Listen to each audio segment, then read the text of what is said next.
Is Cardano over? At first glance, it seems that way because over the last year, we saw the price of Cardano reach its all-time high of $3.09 and now back to $1.37. It seems like nothing is happening. There are no apps. There is no activity. But in this video, we are going to speak about what is actually going on currently with Cardano and whether it is still worth the investment. So let's bring this back to September of 2021. That is when Cardano smart contracts went live.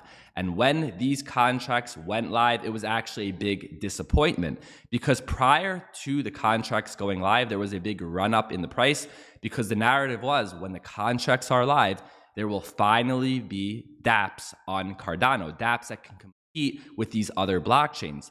But the smart contract functionality went live. However, there were no actual dApps on the platform. People were disappointed, and from there, the price came back down. And as we know, Cardano moves very, very slow. It took them a few years just to get smart contract functionality. But then even after there was the option to actually build dApps on Cardano with this functionality, we still are waiting for these dApps to go live. Charles Hoskinson is taking things very slow. And as he stated in the past, there needs to be a change in Silicon Valley's bizarre mantra of move fast and break things in crypto, which caused losses of $10.5 billion in the decentralized finance space in 2020. So when it comes to Cardano, to no one's surprise, they are moving very, very slow. But Cardano has a statistic that puts it ahead of the game, an asset that puts it ahead of the game. And when it comes to Cardano or really any crypto project, you can always find something positive, whether it's a very specific detail or a partnership that they made. And this can be done with any coin, even a meme coin.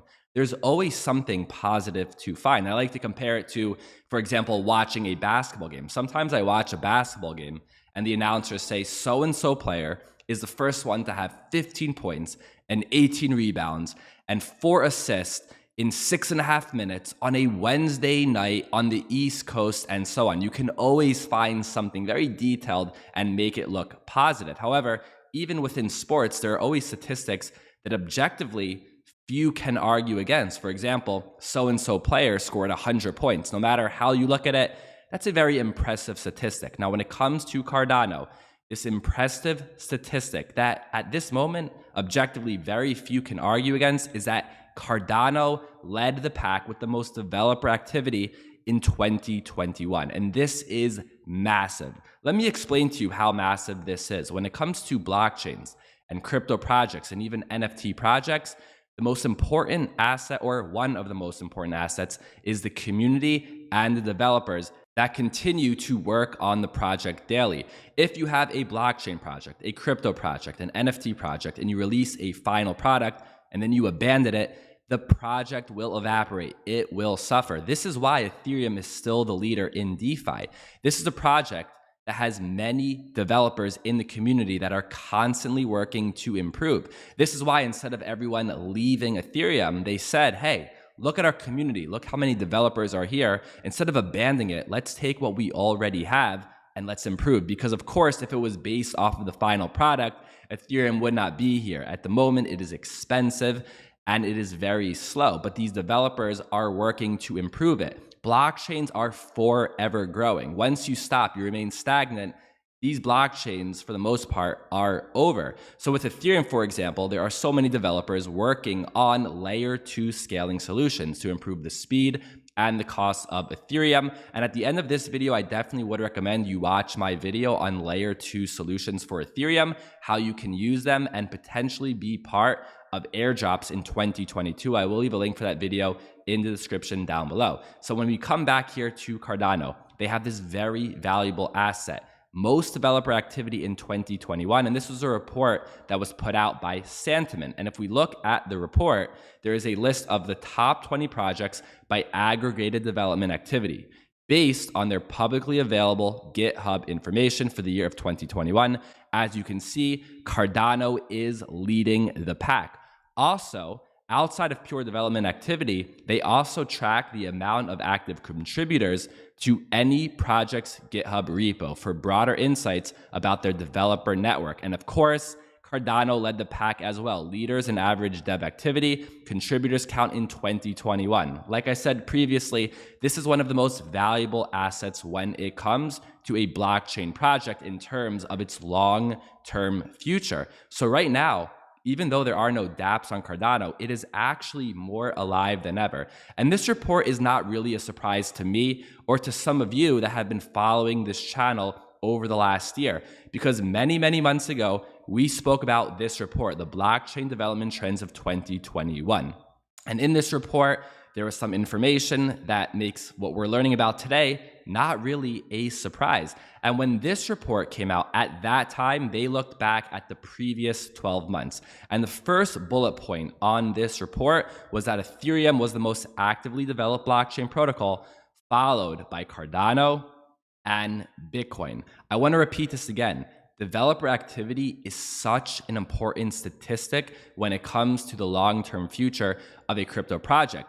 And when we spoke about this report in this video that I made many months ago, some of you watching were paying attention and you were able to get Decentraland before it really took off. Because something we noticed in the report back then, which I will repeat again, is that the NFT and metaverse projects like collectibles, gaming, crypto art, and virtual worlds saw a market-wide increase in interest, but mostly follow a closed source development approach. A notable exception is Decentraland, which has development activity on the levels of some major blockchain technologies like Stellar and Algorand. And this was before Decentraland took off. And this is a great hint into the future of whether a project may do well. How big is the community and how active are the developers? But of course, this doesn't mean that a project is for sure going to do well in the future, because developer activity can change. As we saw with previous Ethereum killers such as Tron, EOS, Komodo, and Qtum, they saw a decrease in core development metrics in 2021. So at this very moment, Cardano has this amazing statistic of these developers, this community, but this doesn't mean that it will stay this way forever. Who knows, maybe in the far future, it can change. And when we look at Cardano, is it over? I would say the opposite. At this very moment, it is more alive than ever at this very moment. But of course, as I just mentioned, this could change in the far future. So when we look at Cardano as an investment opportunity, it is just beginning, right? Eventually, there will be dApps live on Cardano. Yes, they move very slow, but they have this statistic, this metric of developers, and that is the most important thing. But when we look at Cardano, I think there is this false narrative that when Cardano has dApps, it will explode and everyone will become rich overnight. But I would not agree with this, because Cardano at this moment is still a big cap coin. In the near future, I just don't see something like Cardano doing a 20x or a 30x. It is a big cap coin. If you want those bigger gains, you have to take much more risk and get a small cap coin. Maybe Cardano, if it does well, if these dApps do go live and people use them, can do a 2x, 3x, 4x, 5x, 6x, maybe in the best case scenario. But of course, if the whole entire crypto market tanks, it is very likely that even if Cardano has millions of dApps, it will probably follow Bitcoin. This is how it's been up until this beginning of 2022. Hopefully, we finally see this change in 2022, where projects don't always follow Bitcoin. But for the moment being, what we know so far, this is how it works. So Cardano, again, is it over? No, it is more alive than ever at this very moment. But like we saw with previous Ethereum killers, this is not guaranteed. This does not mean that they will always have this community of developers. This, of course, can change in the future. And I do think we will see dApps finally this year in 2022. And don't forget, if you want to learn about layer 2 scaling solutions on Ethereum and how you can participate in potential upcoming airdrops, don't forget to watch that video link right above and in the description down below. Have a great day. Thank you for listening, and I'll see you next time.